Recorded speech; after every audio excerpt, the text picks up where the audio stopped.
ท่านผู้ชมนะครับมาดูการประกวดนางงามนะครับที่เกิดเหตุการณ์ไม่คาดฝันเกิดขึ้นนะครับเมื่อนางงามมา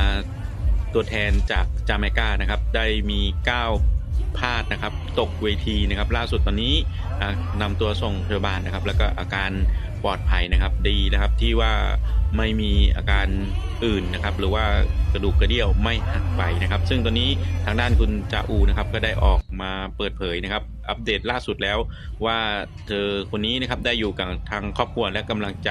ล่าสุดได้ออกจากโรงพยาบาลเมื่อตอนเที่ยงคืนที่ผ่านมานี่เองนะครับเดี๋ยวไปดูเหตุการณ์ที่เกิดขึ้นนะครับก็ขอให้ทุกคนปลอดภัยนะครับแล้วก็ใช้